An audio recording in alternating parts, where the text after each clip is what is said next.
Acho que já estamos ao vivo, né, professor? Já estamos lá.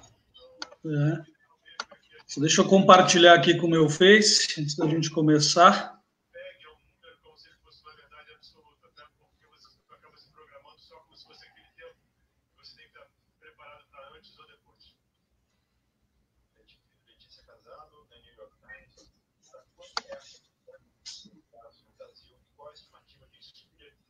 Eu acho até que já vai direto quando tu dá algum... Não, eu só estava compartilhando com outro perfil também. E aí, pessoal, uma boa noite a todos e todas. Estamos aqui em Pelotas, no Rio Grande do Sul. O frio chegando por aqui, um dia bem atípico aí do início do nosso inverno, né, professor? Estamos ao vivo com o nosso querido e amigo, companheiro, professor Marcelo Dutra. Ele que é professor universitário, pré-candidato a vereador pelo PSB e uma pessoa que tem ficado bastante conhecida na nossa cidade aí pelas suas ações nas redes sociais, as suas ações, né, enquanto ativista político, no sentido de colocar suas opiniões, de ser uma pessoa com bastante interação, né, professor? E para nós foi uma alegria imensa, né, ter a sua filiação ao PSB, ao nosso partido, nessa disputa futura aí da eleição de vereador. Tenho certeza que tu vai ser o nome que vai qualificar muito o cenário da política em Pelotas, e já tem qualificado.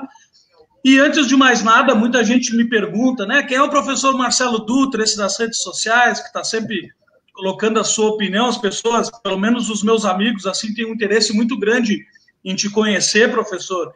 E eu gostaria aí que tu desse uma saudação e contando um pouco da tua história, onde é que tu atua como professor, qual a tua formação. Eu acho que vai ser bastante bacana aí. Bom, primeiro, Sec, muito obrigado assim, pelo convite, pela oportunidade de falar contigo e falar um pouco sobre como é que eu me encaixei ou me achei dentro das questões políticas, sobretudo em Pelotas, né, que é o espaço onde eu tenho, com muito carinho, sou pelotense, né, e com muito carinho tenho tentado dar atenção aos problemas e, sobretudo, aos problemas ambientais, que é justamente a minha área, enfim, de formação. Então, só para tentar dizer, né, quem é o professor Marcelo? Já que eu também já recebi essas perguntas de pessoas tentando assim, bom, tu está aí te colocando como pré-candidato e as pessoas querem saber quem tu é, de onde tu vem, o que tu está querendo fazer e tudo mais. Então, a minha formação é ecologia, então eu sou um ecólogo, sou graduado em ecologia, e pela Universidade Católica de Pelotas, tive um tempo fora, depois voltei. Tenho mestrado e doutorado em ciências e trabalhei, né, durante um período de tempo com contaminação por pesticidas, né, no caso o agrotóxico, o glifosato, bastante amplamente utilizado, numa época em que o glifosato nem era visto assim, com a cara que é visto hoje, como um grande vilão, um problema, independente de ser considerado também um dos pesticidas mais utilizados ou de maior necessidade na utilização de cultivo, sobretudo na soja, mas a gente sabe aí a ampla variedade de problemas crônicos que hoje o glifosato está associado. Mas naquela época, isso lá em 2000, 2001, 2002, período que eu estava trabalhando com ele não representava este risco todo que representa hoje. Ele era faixa verde, a faixa já mudou, ele já é considerado um pouco mais agressivo, um pouco mais perigoso, né, para o ambiente, e hoje a gente detecta algumas particularidades relacionadas à saúde. E aí depois a gente pode desdobrar isso um pouco mais.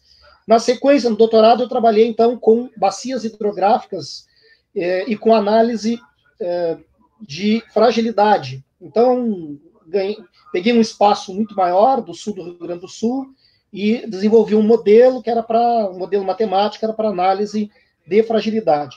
Enfim, na verdade, coisas assim do mundo da análise, da ciência. Dali para frente, então, eu já estava como professor na Universidade Católica de Pelotas e mestrado e doutorado eu fiz na Federal de Pelotas.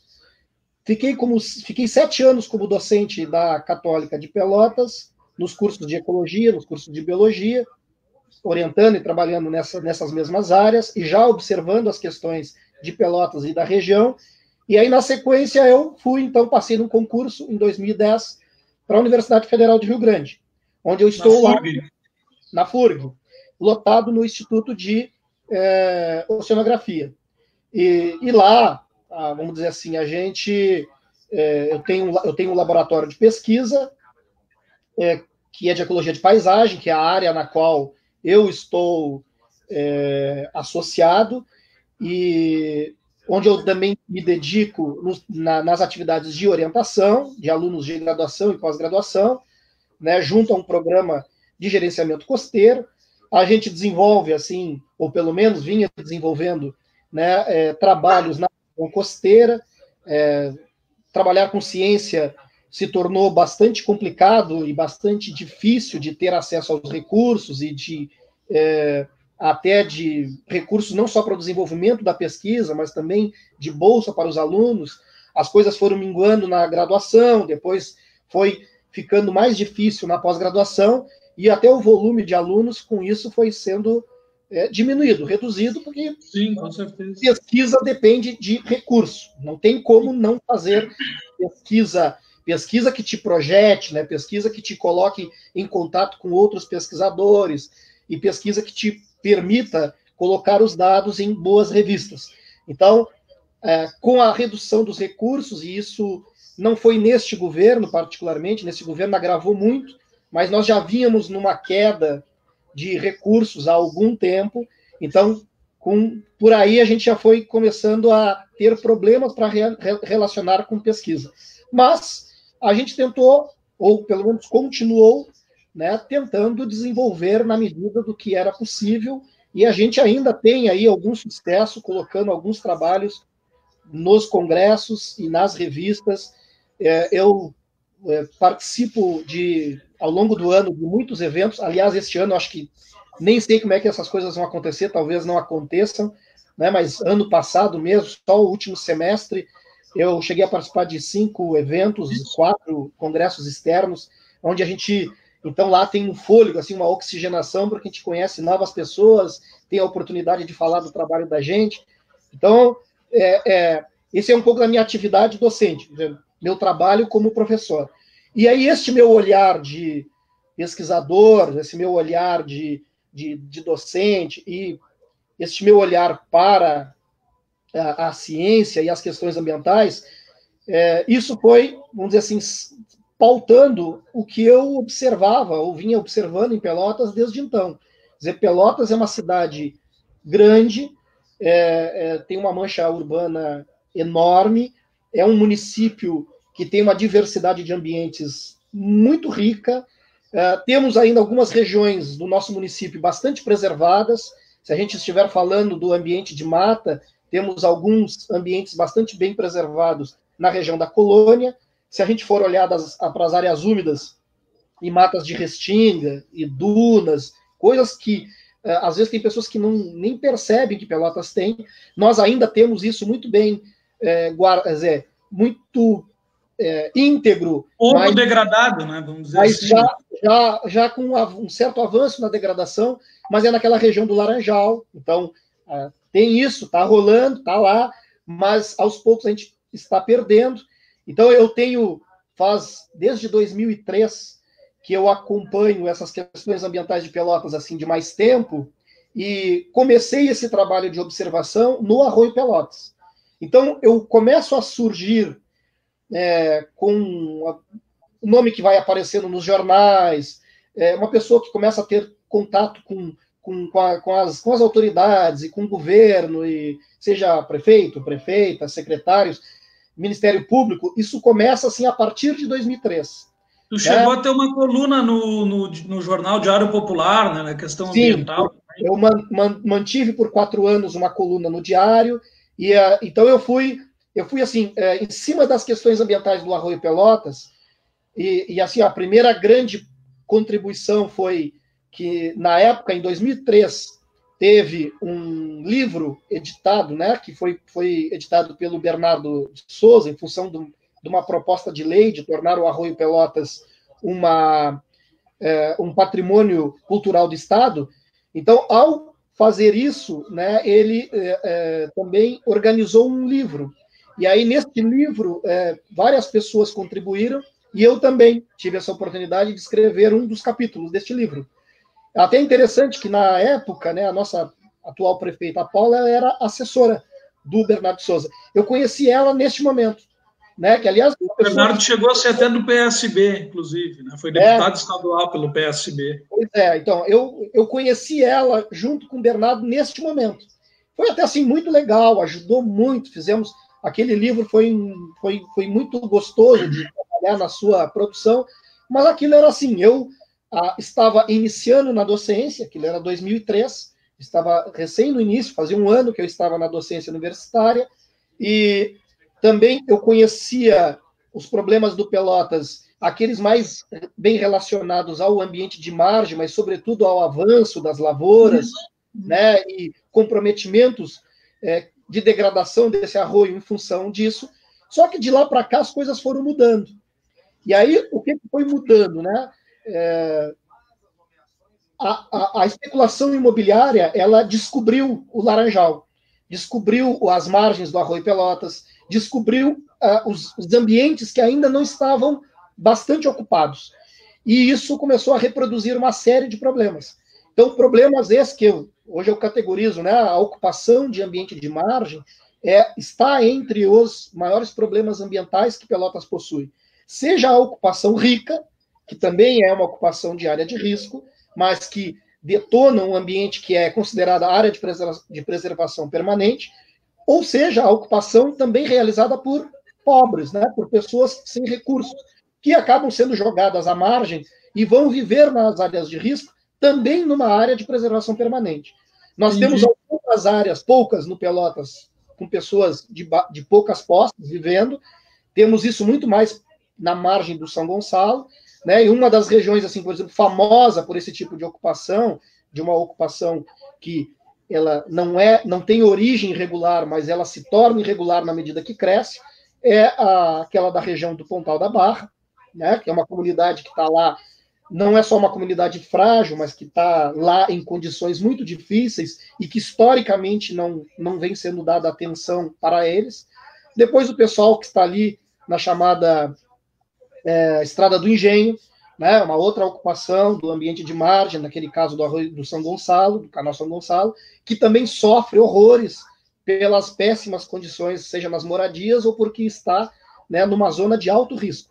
Então, essas questões eu passei a olhar e eu comecei até a colocar isso num documento, que eu espero que um dia se torne um livro, que eu estou chamando das questões ambientais de Pelotas. Porque tem isso é muito importante, até se tu puder me dar acesso a esse material já para mim, também fazer os meus estudos aqui, né, professor? Claro. Porque a questão ambiental em Pelotas, e ainda mais a gente vivendo num momento de pandemia, que as preocupações, né, dos governantes, da sociedade, está voltado especificamente para a gente tentar solucionar a questão da pandemia o mais rápido possível, a questão da saúde, dos leitos, mas esse debate ambiental ele se faz muito necessário na nossa cidade, né, principalmente por um assunto que muito pouco se fala, e eu gostaria de também direcionar e ouvir um pouco de ti nessa questão do assunto, né, que é a questão da nossa barragem Santa Bárbara, né? A gente sabe que ela é responsável por 60% do abastecimento da água em Pelotas, né? A gente tem vivido aí vários bairros da nossa cidade,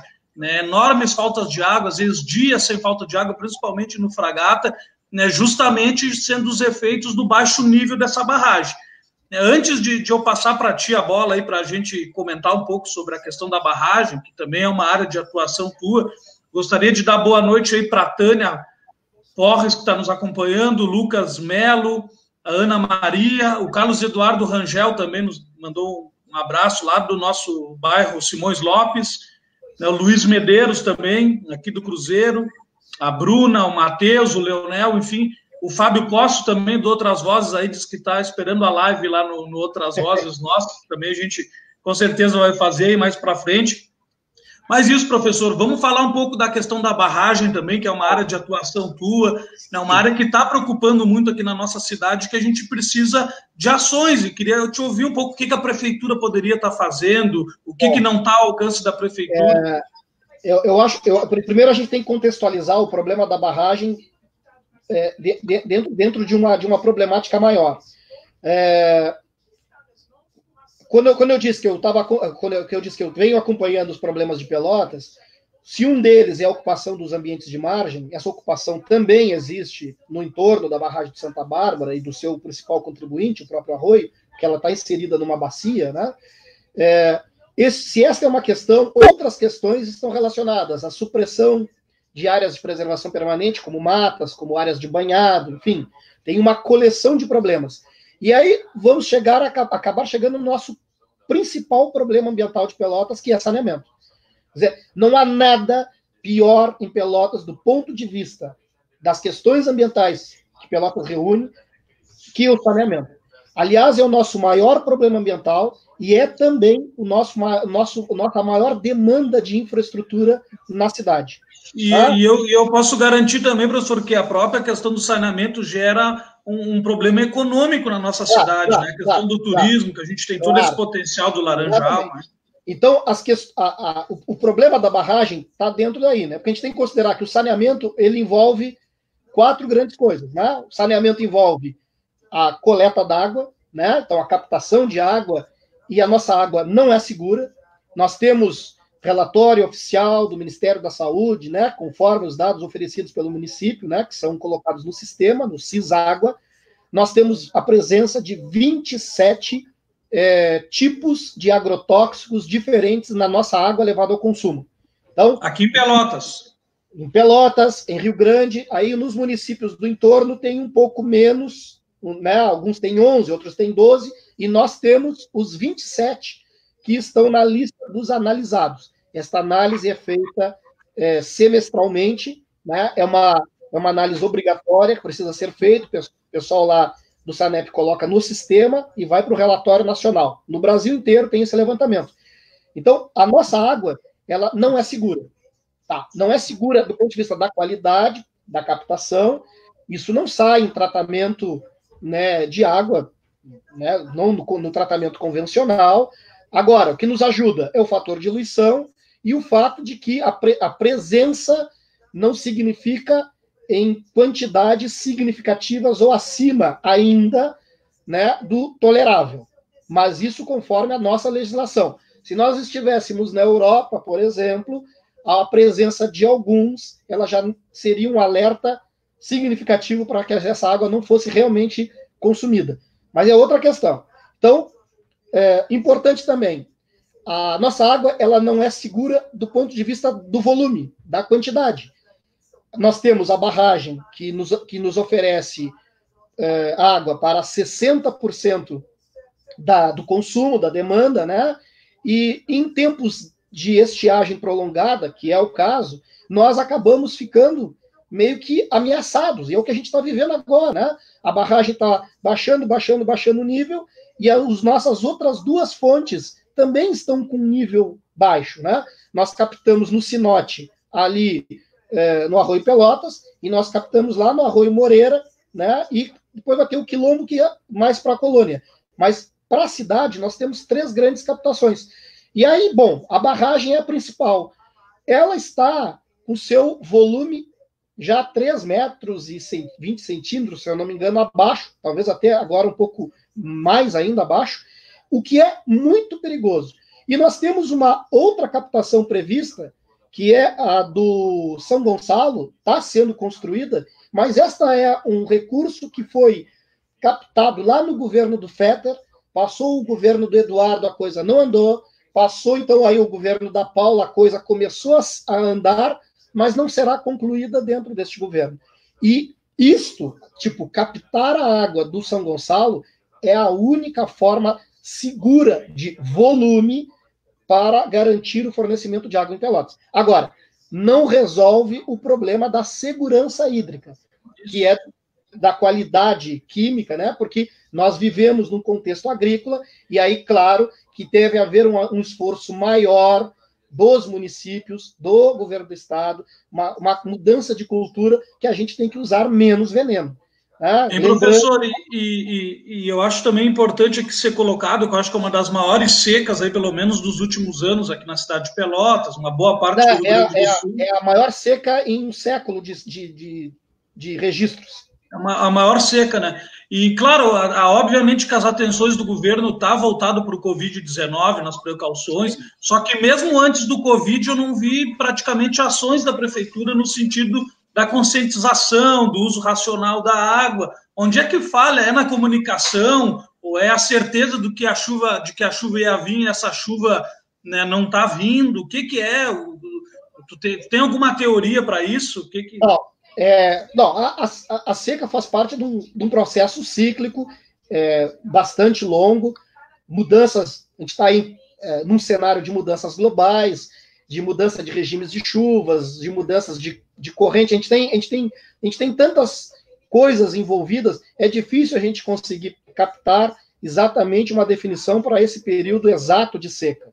É um fenômeno que já aconteceu há bastante tempo e ele está se reproduzindo agora com uma grande intensidade. Nós já passamos por outros momentos de seca, mas agora nós temos um momento em que isso, de fato, está bastante mais agressivo. O problema é a gente não estar preparado para isso. E aí é que está. Nós ainda não assumimos uma cultura de guardar água, né? Ou de controlar o uso da água, fazer o uso racional da água. Nós não investimos nessa cultura, né, de campanha para que as pessoas se conscientizem que quando nós enfrentamos um período de maior seca, esta água precisa ser guardada, nós precisamos usar ela com mais racionalidade.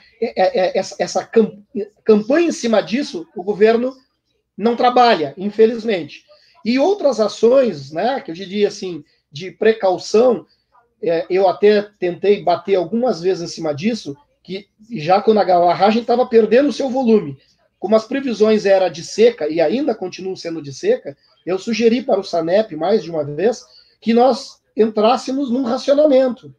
Ele é uma medida ruim, é uma medida terrível para este momento da pandemia, mas se a gente não fizer isso, pode acabar num colapso, onde a gente não vai ter nem o que fazer, a água vai faltar e pronto. Então, aquele pouco que está lá, ele tem que ser melhor administrado. E acho que nós não estamos administrando bem. Não estamos administrando bem porque a gente já era para estar num processo de racionamento, nós já éramos para estar segurando esta água para determinados horários, e nós éramos para, inclusive, estar orientando melhor as pessoas para que elas tivessem uma consciência de uso.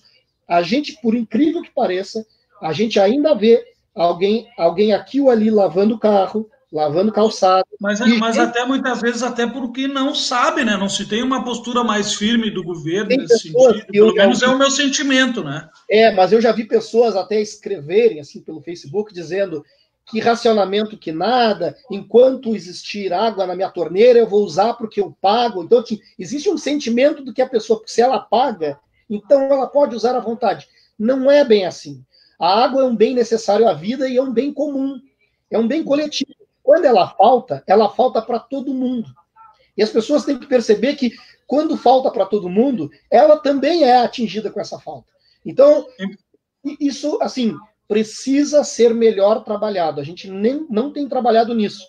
E isso é um gancho para as outras questões que também estão relacionadas no saneamento. Tá? Eu falei da questão da captação da água, mas nós temos aí a questão do lixo. E a questão do lixo é seríssima, porque a gente dá uma olhada aqui ou ali, agora a gente tem visto muito, se tu circular pela cidade, tu vai ver gente largando lixo em via pública. E não pode. E a própria coleta seletiva em Pelotas é para inglês ver, não existe. Então, não existe. Ela existe minimamente, mas não tem, né, uma logística adequada. A coleta seletiva, ela atende alguns bairros. Aqui na minha região ela é atendida, eu moro aqui no centro. Segunda-feira, segunda e quarta-feira é o dia que passa. Nessa situação de pandemia, está passando apenas na segunda-feira. Então, vem o caminhão da coleta, leva e tudo mais. Mas a gente também percebe que há coleta e os materiais ou não são bem separados pelas pessoas, ainda tem isso, ou muitos nem separam nada, deixam tudo junto, inviabiliza isso. Também acaba que o caminhão, em vez de acaba fracionando o material, prensando, misturando os materiais e estragando os materiais, então não é uma coleta perfeitamente adequada. Até um tema interessante para a gente, inclusive, fazer uma live sobre a coleta seletiva, que eu acho que é um tema que a gente precisa aprofundar, tem que repensar todo o modelo, né, professor? Exatamente, nós já fizemos uma crítica até sobre isso. Então, assim, tem a questão da coleta, depois tem a questão lá dos galpões, lá do pessoal que está fazendo a separação, é um problemão. Nesse momento de pandemia, então, é um horror, porque as pessoas estão ameaçadas agora, não só pelo que já era, mas por este novo momento da pandemia. Então, os materiais podem estar contaminados.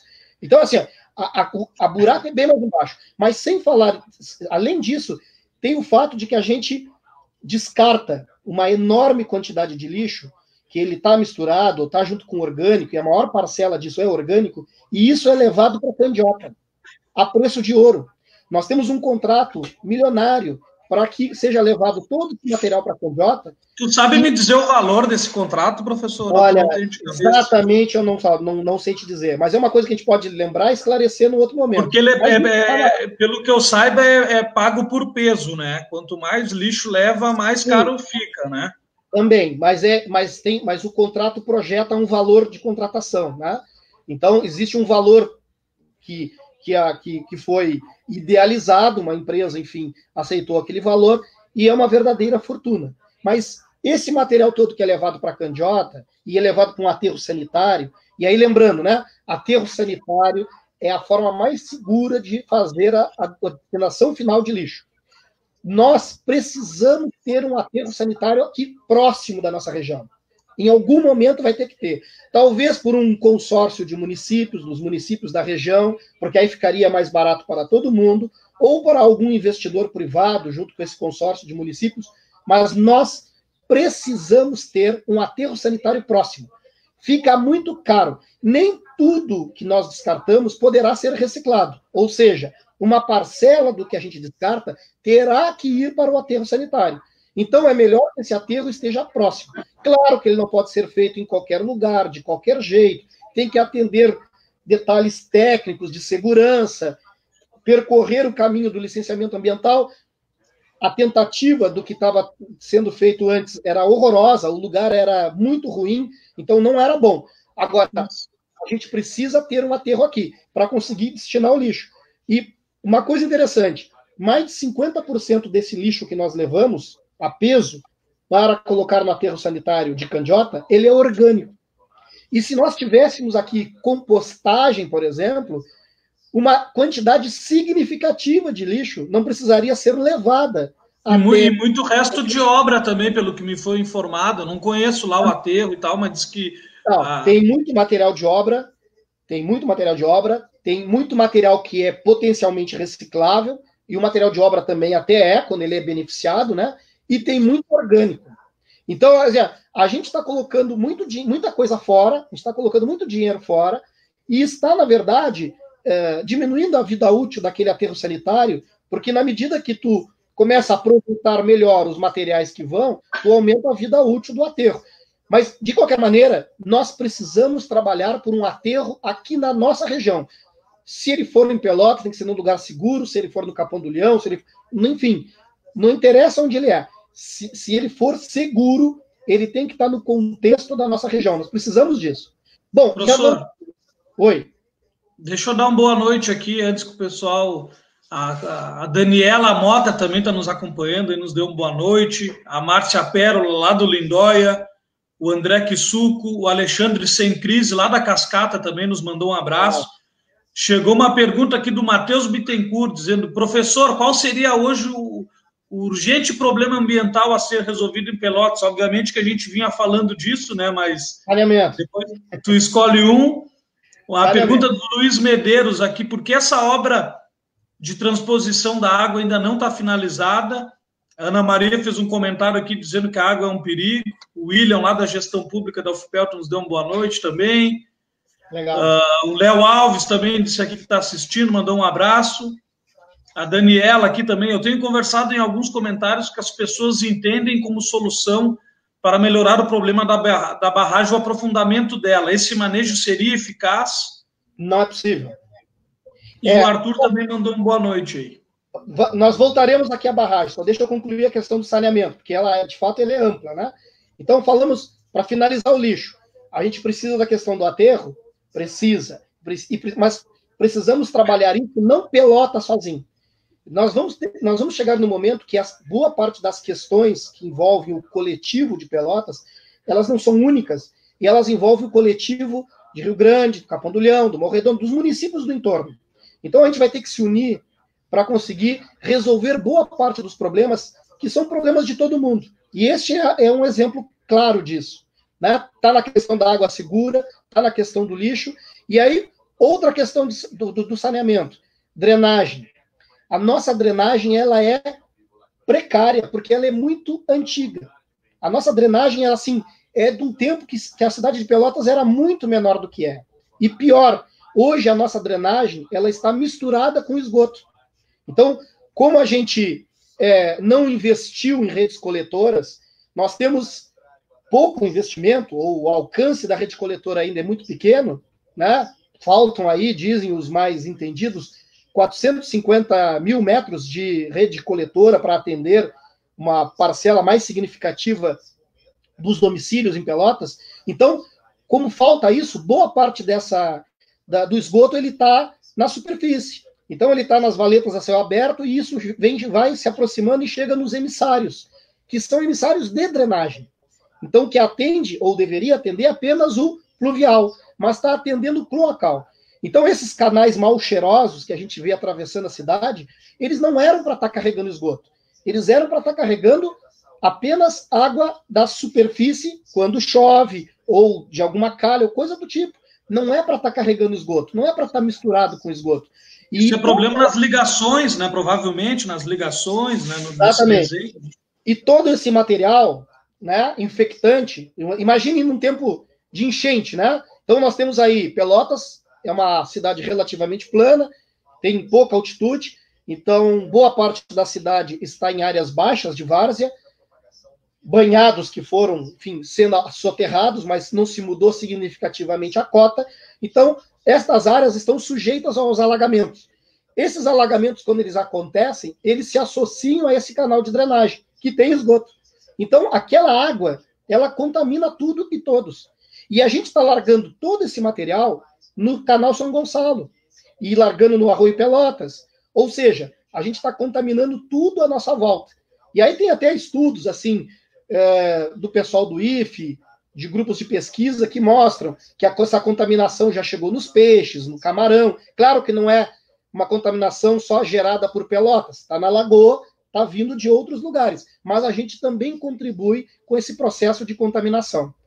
Então, e para finalizar a nossa quarta grande, enorme, gigantesca demanda do saneamento é o tratamento de esgoto.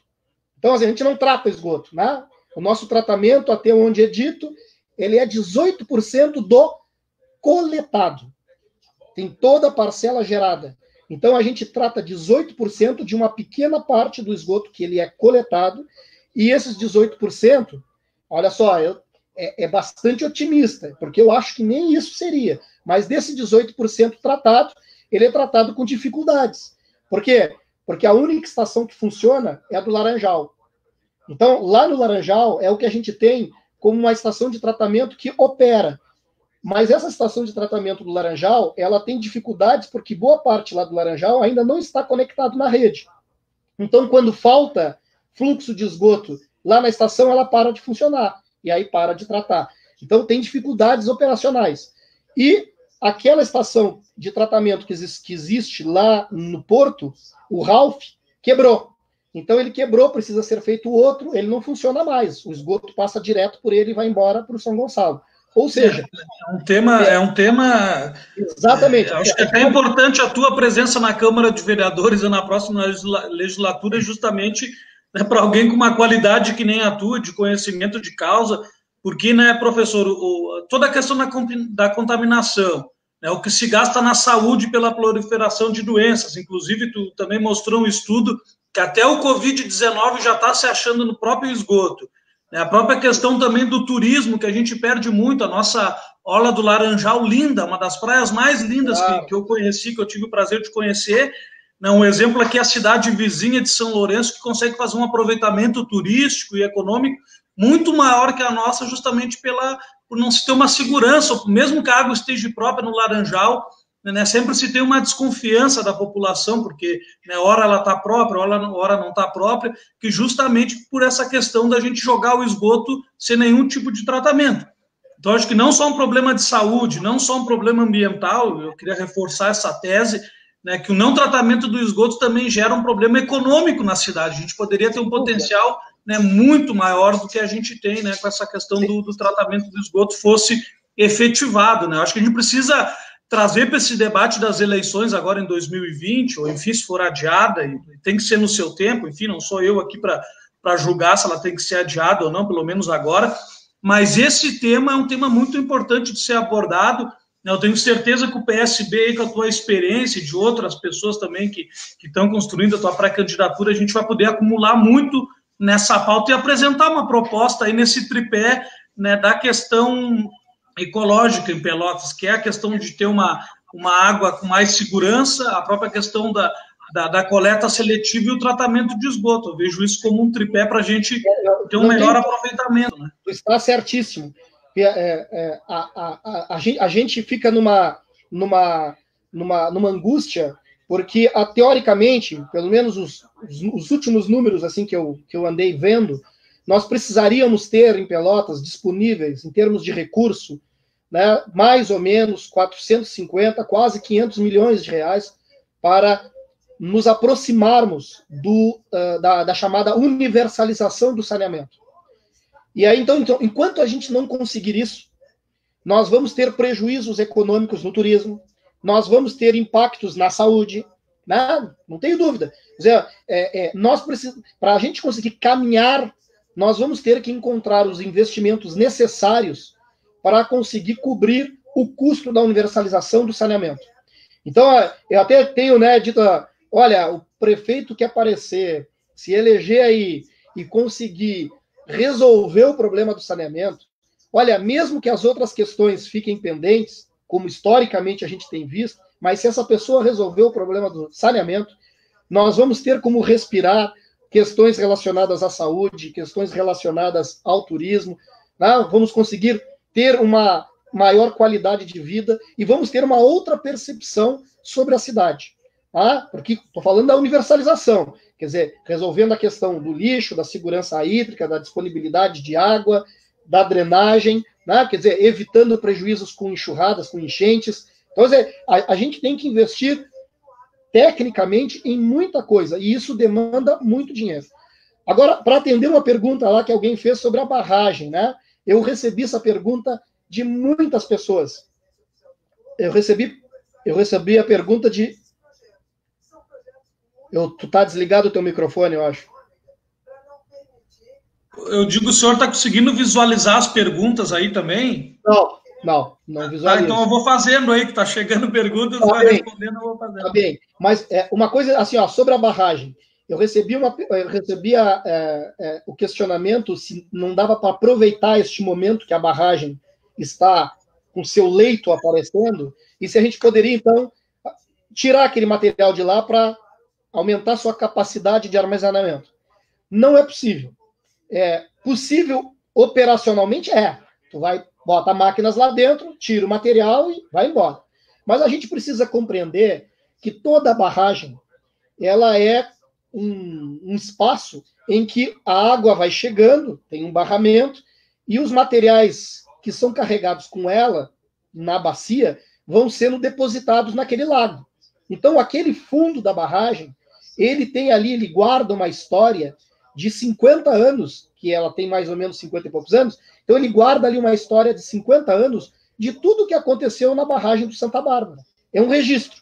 Então ali tem materiais contaminantes, tem materiais metálicos, tem resíduos de coisas, inclusive do tratamento que é feito nesta água para controle de algas, né? Material que é colocado para ter uma certa sanidade nessa água que será ali adiante tratada na estação de tratamento. Ou seja, aquele material que está no fundo, ele não serve para ser empregado como aterro em algum lugar, ele não serve para ser utilizado na construção, já que tem muita areia, ele não serve para isso. Ele teria que sair dali e ser colocado num lugar seguro, isolado, para evitar a contaminação. Esse é o primeiro problema. O segundo é que, ao mexer neste fundo, eu ressuspendo todo o material que estava lá guardado nele e coloco isso naquela água que restou. Ou seja, eu inviabilizo o uso daquela água por alguns anos. Muito então, importante essa colocação, viu? Não dá. Tipo, não é viável. Não é viável. Apesar disso, à primeira vista parecer, nossa, agora que está vazio, eu vou lá e limpo. Não dá, porque eu inviabilizo a barragem. Outra coisa que o pessoal defende, não, vamos fazer a transposição do Pelotas até a barragem, ou do São Gonçalo até a barragem. Primeiro, não é necessário, e também tem lá seus problemas de inviabilidade. O Pelotas também sente o déficit hídrico. Como tem estiagem, o Arroio Pelotas também sente. Se eu desviar do Pelotas, eu causo um problema ambiental nele maior ainda, que eu tiro a pouca água que tem. E outra, que esse desvio teria que passar por terras de terceiros. O mesmo vale para o São Gonçalo. Eu até poderia não oferecer um risco ambiental ao São Gonçalo do ponto de vista da redução hídrica, mas eu teria que passar esses meus canos de transposição, por exemplo, em espaços de terceiro, e isso também seria uma obra faraônica. O importante é fazer com que aquela estação de tratamento do São Gonçalo seja concluída. Eu acho ótimo que a prefeitura tenha investido em outras infraestruturas urbanas, corredor de ônibus e tudo mais, mas faltou atenção na necessidade, que é uma necessidade que realmente atende a todo mundo, que era ter investido de forma mais pesada para concluir as obras da estação de tratamento de água do São Gonçalo. O nosso gargalo de disponibilidade hídrica. Os nossos, vamos dizer assim, executores, nossos prefeitos, muitas vezes têm uma dificuldade muito grande de investir em saneamento, porque o cano vai embaixo da terra, não dá o voto, e a questão da água parece que sempre vai ter ali, né? Eu acho que foge um pouco da realidade de que ela pode acabar, ou ela pode diminuir muito a qualidade. Eu quero mandar um abraço aqui para o Iago também, que está nos acompanhando, ao Alceone aqui botou, a ETA acaba fazendo a função de ET, né? A ETA acaba fazendo a função, uma estação de tratamento. O Luciano aqui, Nunes, também diz que é uma ótima abordagem aí, a gente que está fazendo. A minha mãe nos mandou um abraço e está nos assistindo também. Enfim, vem chegando aqui, professor, comentários aí, acho que muito bacana aí, até fiz algumas anotações aqui dos temas aqui que a gente abordou para a gente conseguir, no momento oportuno, aprofundar mais, né? Tu é um cara muito conhecedor aí dessa questão ambiental, tenho o maior orgulho mesmo de ter junto contigo aí nas fileiras do PSB aí a tua presença, né, professor? Mas eu acho que além do tema ambiental também, eu acho que até por te chamarem de professor, Marcelo Dutra, realmente tu ser professor, o debate tão importante também da educação, que se faz muito importante nesse momento, a gente, né, jamais pode deixar de esquecer o tema da educação. Eu mesmo tenho a alegria de ser conselheiro universitário da UFPEL, então, né, passo aí dentro desses debates da nossa universidade com uma certa frequência, isso muito, muito bacana. Né, teríamos também o tema da educação em tempo integral para a gente discutir e realmente, né, voltar nesse assunto, mas queria aí também conversar contigo, e está ficando cada vez mais nítido a importância das nossas universidades federais, a importância do nosso Instituto Federal, as principais ações aí que a gente está tendo na cidade, ela tem a resposta da Universidade Federal de Pelotas, inclusive talvez eu acho no maior momento de visibilidade da universidade a nível nacional. Ontem nós tivemos inclusive uma reportagem no Fantástico, teve a produção do álcool gel, está tendo a produção, né, das máscaras também por diversos setores da nossa universidade, né, teve a impressão de material na impressora 3D, né, que foi feito o material de proteção individual para os nossos hospitais, enfim, né, uma importância imensa da nossa universidade num contexto regional, né, também é a bandeira do nosso partido a defesa dessas instituições públicas, né, do ensino gratuito, público e de qualidade. e gostaria aí para a gente se encaminhar para a parte final da nossa live, alguns comentários teus sobre isso, né? Obviamente que a gente não precisaria nem estar falando, mas como a gente vê ainda muitos ataques às nossas universidades, à educação pública, ao serviço público, importante a gente enfatizar aí o papel, e agora no momento de pandemia, num tempo muito difícil, a gente sentir e ver de perto o papel que a Universidade Federal, que os institutos federais têm com a nossa região. Então, eu até vi uma publicação que tu fez, se não me engano, ontem, justamente sobre esse detalhe, né? De que nós estamos vivendo um momento assim, muito interessante, de altíssima visibilidade da nossa cidade e visibilidade também, né, da nossa Universidade Federal de Pelotas, com toda a sua pujança na pesquisa da área da epidemiologia, mas agora entram também os colegas da geografia, ou seja, várias áreas estão começando a se agregar nesse processo. Até fiz a live com o reitor esses dias e com os colegas da geografia, a gente falava disso, né? Então, tem agora uma visibilidade imensa e as orientações ou vamos dizer assim, as indicações de não vamos flexibilizar por completo agora, vamos fazer um pouco diferente, vamos ouvir um pouco mais o que os técnicos estão dizendo. Como isso não está sendo seguido, não pode nem ser assim tão bem aproveitado, né, pela nossa administração pública municipal. Eu acho até uma pena, é lamentável, porque a gente está no centro da coisa, a gente está com as cabeças agora, né, vamos dizer assim, do nosso lado, pessoas que vão fazer o mapeamento do Covid, por exemplo, numa tiragem aí a nível nacional, né, mais de 100 mil testes, ou seja, isso é uma demonstração de força que, aliás, também não deixa de ser uma ironia do destino, que isso tudo esteja acontecendo no momento e com um tipo de governo, com uma forma de governar, que desconsidera completamente a importância da educação, sobretudo da educação pública, né, do servidor público, da ciência, do conhecimento, e aí é neste momento que tudo isso é tão necessário, porque quem está lá na frente, na linha de frente,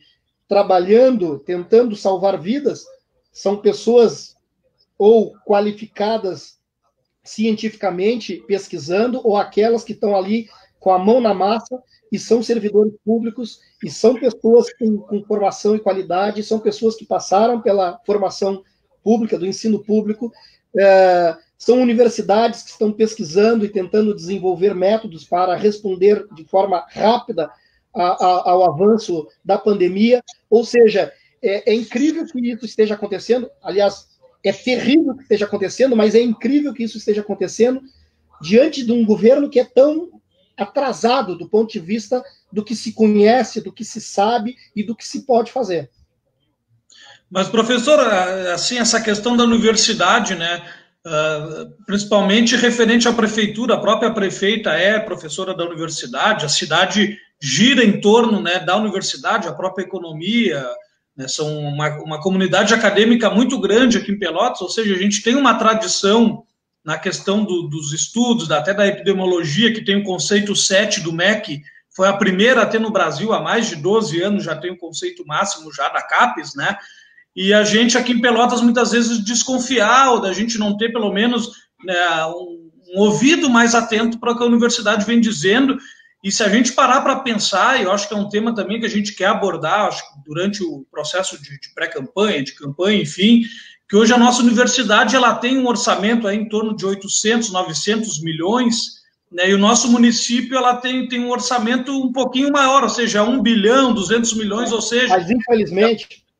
E a gente não tem uma integração desses orçamentos, a gente não tem ações claro. desse, né, integração desses orçamentos. Que, assim, infelizmente ainda, né, quando a gente compara com outros países, até eu vi alguém fazer uma comparação uma vez esdrúxula nisso, né, com universidades inglesas, americanas, assim, o quanto elas tinham, enfim, de orçamento e o nosso, e aí comparava o quanto era, qual era o percentual que virava conhecimento e ciência pelo valor do orçamento.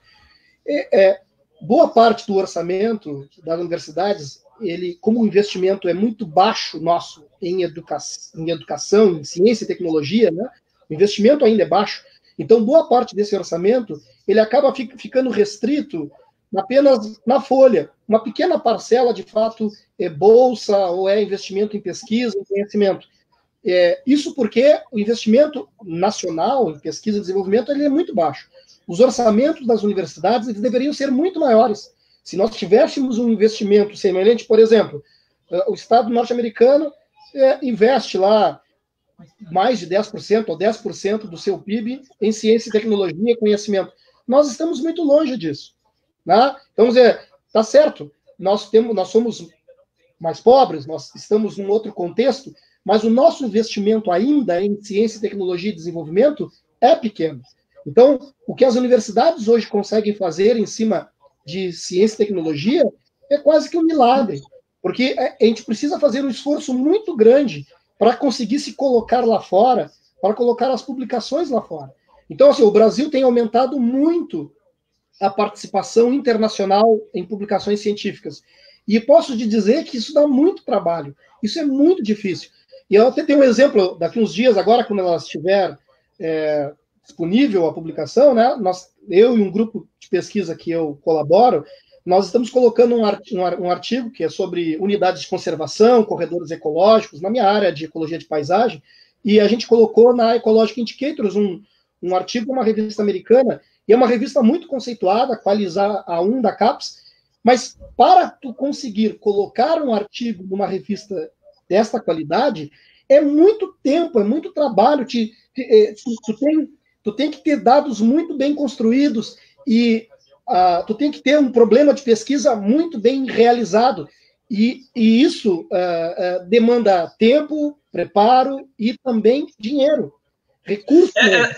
Essa questão do orçamento que eu quis falar, obviamente que não é um investimento direto, mas o que eu quis dizer assim que são 800, 900 milhões, por mais que seja na folha, né, um dinheiro que normalmente fica na cidade, até dinheiro de auxílios também, assim, que paga o aluguel, que vai no supermercado, então uma importância gritante no sentido de importância para a cidade. Claro, né? A importância econômica da presença de uma universidade, eu não tenho a menor dúvida. Né? A gente não pode esquecer que dentro desse universo das receitas que Pelotas, né, de alguma maneira trabalha, não pode desconsiderar a enorme receita que representa a presença de um corpo universitário como de uma universidade federal, no caso de Pelotas, ou de uma universidade federal lá em Rio Grande. Aliás, nós somos muito privilegiados, né? Nós temos um centro enorme aqui de universidades. Institutos federais, Embrapa, e faculdades e outras instituições de ensino, inclusive as privadas, né? Isso, então, quer dizer, nós temos uma massa de conhecimento enorme aqui na cidade. Então, isso precisa, inclusive, isso é uma coisa que fica sempre a sugestão, né?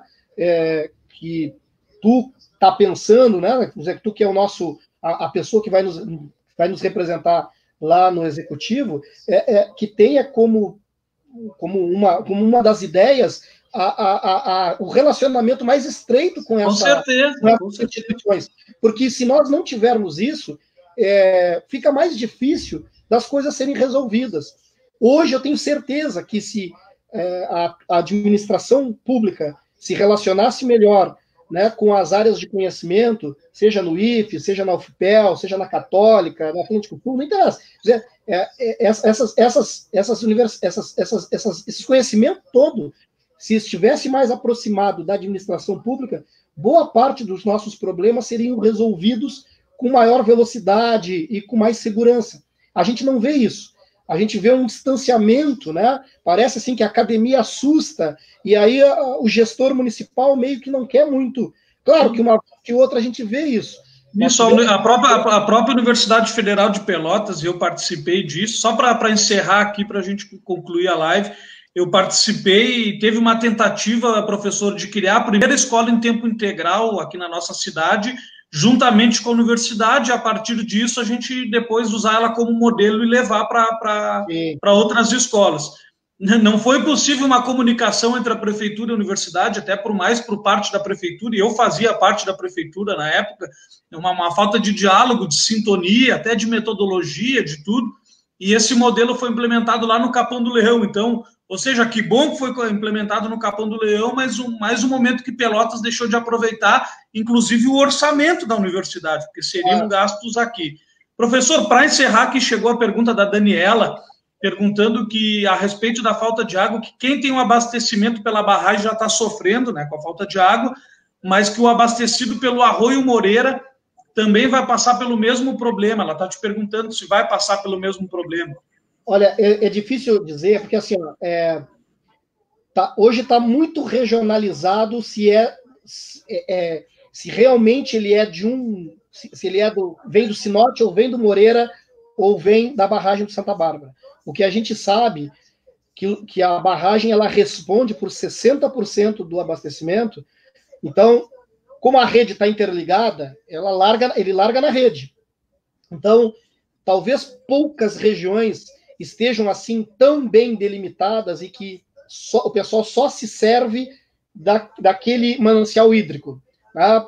A gente fala que a maior parte da cidade está abastecida pelo Santa Bárbara porque o sistema é interligado.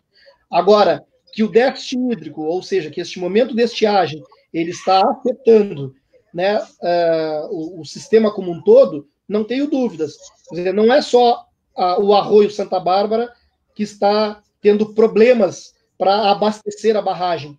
Também o Moreira está com baixo nível e também o Arroio Pelotas, neste momento, está com baixo nível. Claro, né, está faltando água na região como um todo, não está chovendo aqui numa região muito grande. Então, na medida que não chove, todos os mananciais ficam sofrendo, né, com essa pouco volume de água.